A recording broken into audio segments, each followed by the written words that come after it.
In this DIY, we're going to show you how to make your very own wooden clock. Now, when it comes to this DIY, you can actually choose any design that you want. I chose the African continent as my template, and it actually turned out quite well, especially considering where I'm from. So here's what you need. I've made use of some scraps of wood that I've had lying around. Now, I've actually selected it particularly because of the grain structure and the knots that show through on this 12mm ply.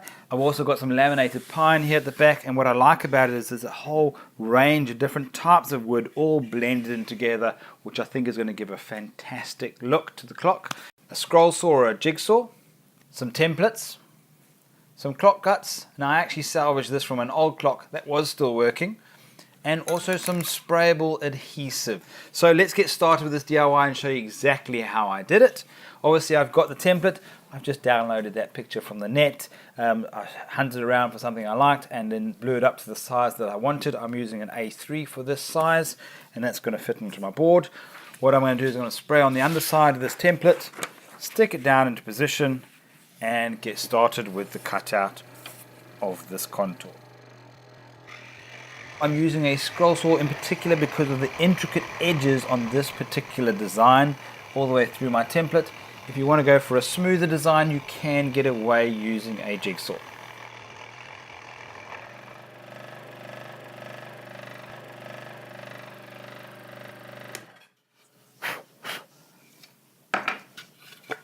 There you have it. My template is cut out, and this is the best part when you actually reveal. So the adhesive spray just easily peels off. All I need to do now is find the center point, and then we're going to drill an 8mm hole to accommodate the clock guts, and that's going to push all the way through. And I'm also going to have to recess the back of this to allow that clock guts to sit in, because the shaft is not long enough because my timber is too thick. If you do use a smaller piece or a thinner piece of timber, like I did with that plywood, I've used a 12mm and I've got the long shaft on the clock guts. It'll actually stick all the way through. So we're going to get both of these in action. The first thing I'm going to do is just recess the back for the clock guts.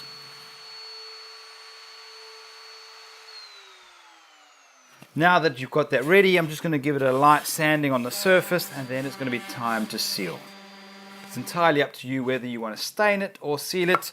These particular ones, I think I'm definitely just going to leave with that natural timber look. It really does look fantastic with all the grain structure. I've got another one which will also stain up as well. I stained them up and sealed them, and I'm actually quite impressed with the African mahogany one because it's actually also enhanced that grain as well.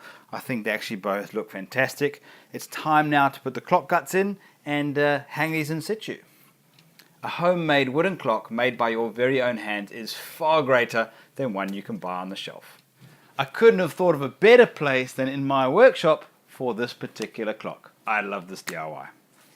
If you like this DIY, let us know. Like it, share it. You can also subscribe to our Builders YouTube channel where there's a range of product reviews and DIY clips just like this for you to enjoy and hopefully replicate.